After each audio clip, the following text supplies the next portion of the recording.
If you're trialing Fergus, quoting is one of the first things that you'll want to get right because this is where every job starts. A slow quote loses you the job, an underquote loses you money, an unprofessional quote loses you credibility, and a quote you send with no follow-up visibility, that's just a guest disappearing into the void. In this video, I'm going to show you exactly how quoting works in Fergus, step by step, so you can start sending quotes that are fast, accurate, and professional from day one. Let's start from scratch. A client has called, they want a quote, here's how you create one. So first thing we're going to do is we're going to go to the quotes and estimates list here, and new quote in the top right.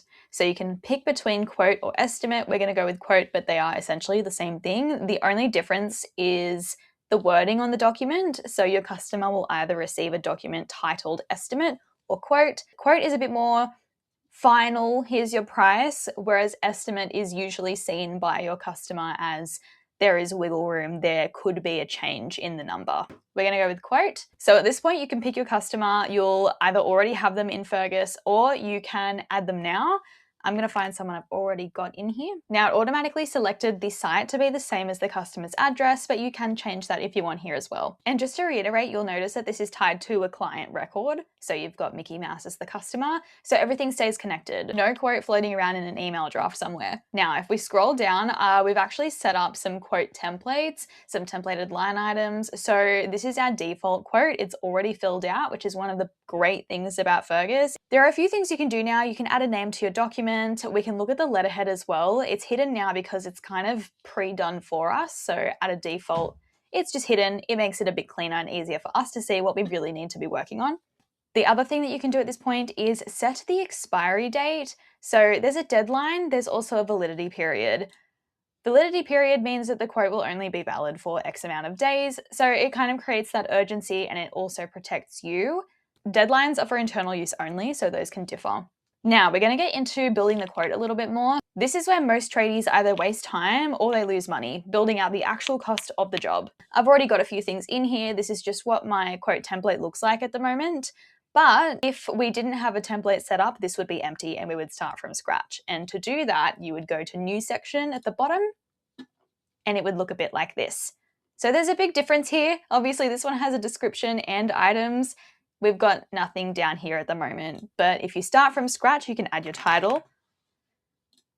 You can click here for a description. And then you've got add a line item underneath. So we can just start typing whatever it is. If you've got your price list uploaded to Fergus, even better because these items will come up automatically. However, if you don't have a price list, you can just press enter on the item and it'll go in automatically. So it'll just pop up like this, all empty. So you'll need to fill that out from scratch. So I'll go here and say 50 and 100, for example. The other thing is you can click on these icons to decide what type of sale it is. We've got a lot set up in this test account, but by default, you start with material and labor. I'm going to say that this is a labor line item, and I'm actually going to change this to hourly rate or something like that. So that's if you were to do it from scratch, but hopefully you'll have a lot of these items already set up in Fergus either through price lists or you'll have a custom price book with all of your labor line items and everything. Once you've added everything you need to, you can go about applying markups to your materials. So you might have these prices already set in your price book and you may not need to change these, and that's great. But if you want, you can actually go ahead and tick off, let's say I just want to change my materials and I want them all to be a specific markup. See how it kind of changes over here on the right? We've got 20%, 15, 40. That does make sense depending on the cost of the item, but if you do want to change it all at once, tick off the ones you want to change, bulk actions, apply cost plus markup, and add your percentage. So let's say it's 30%. Done. And that's it. So now your pricing will change. And just to go over this a little, because I haven't actually spoken about this yet, we've got the cost price, which is cost to your business. We always say do cost and price. So cost to your business, which is always hidden from your customer. Price is what the customer will pay.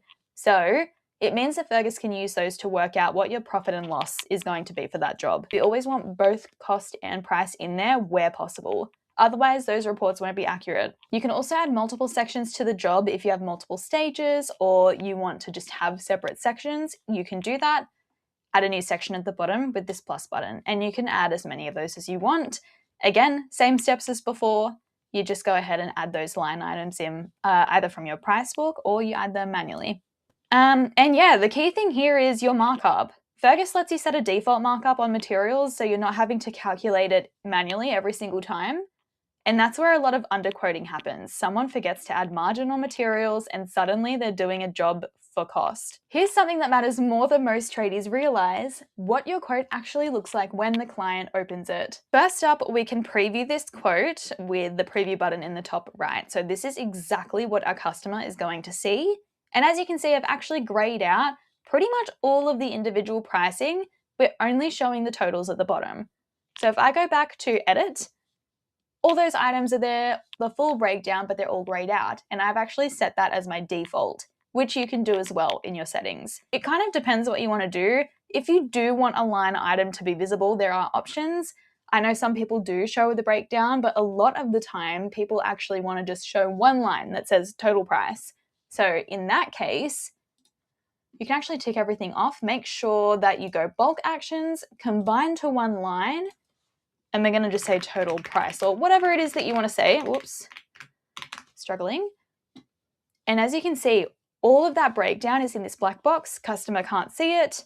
And then we've got the top line. Now, because at a default, I've actually got everything turned off, I'm going to turn it on. But it does depend how you've actually set up your quoting to look. So I've just turned all of that back on. And if I preview, we've now got that line item with the pricing and the quantities.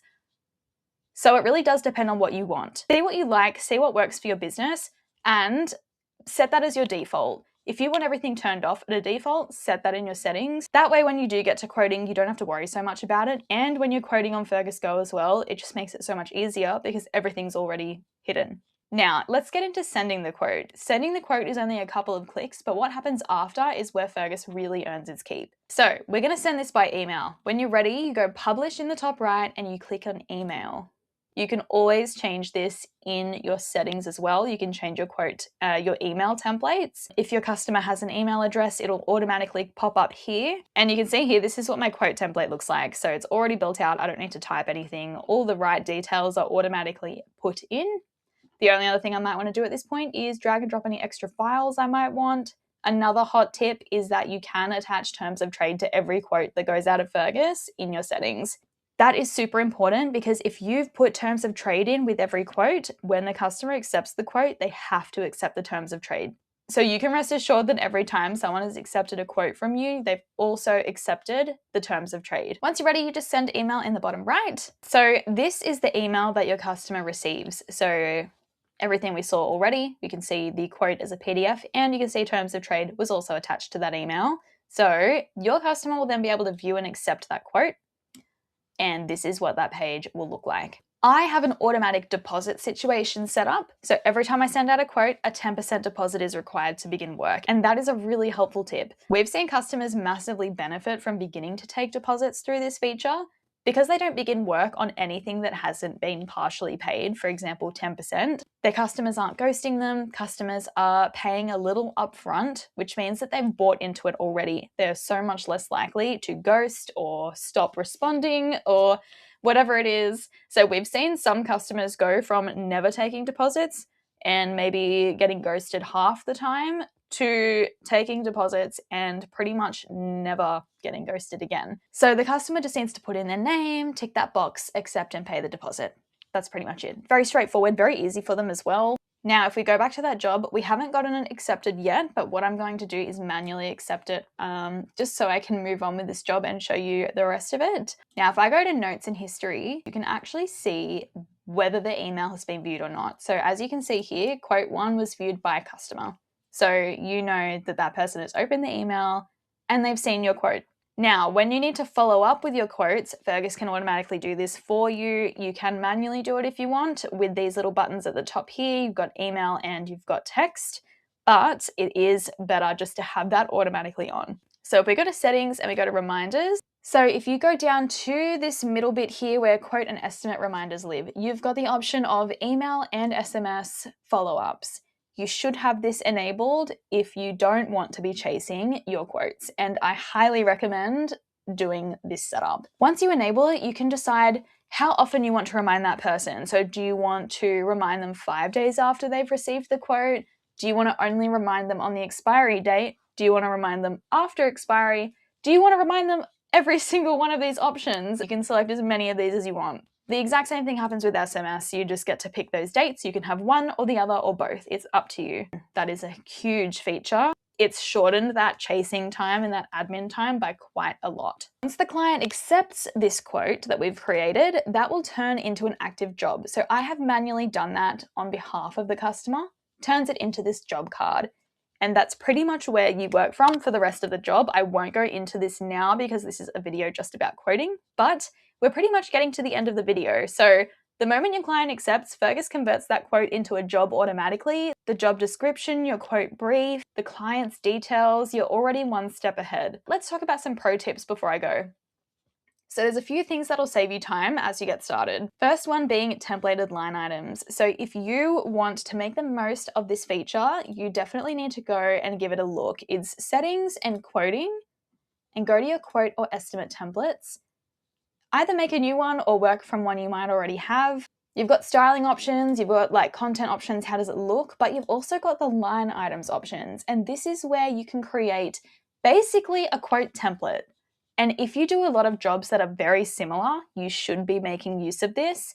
If you want, you can also set one of your templates as a default quote, which is what you saw earlier when my quote was already pre-filled when I started it. This essentially means that when you click create quote, you can select from a list of your templates here, and you don't need to do anything unless you need to change the pricing or change items, but you could technically just have a default quote that you don't need to touch. Next, we've got price lists. This is one that's been around for a very long time, but it is one of the most important ones for saving you time, and that is right here. I'm going to continue without saving.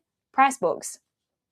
So you can upload a price book for any supplier in Fergus as long as it's a CSV and it has all the correct columns.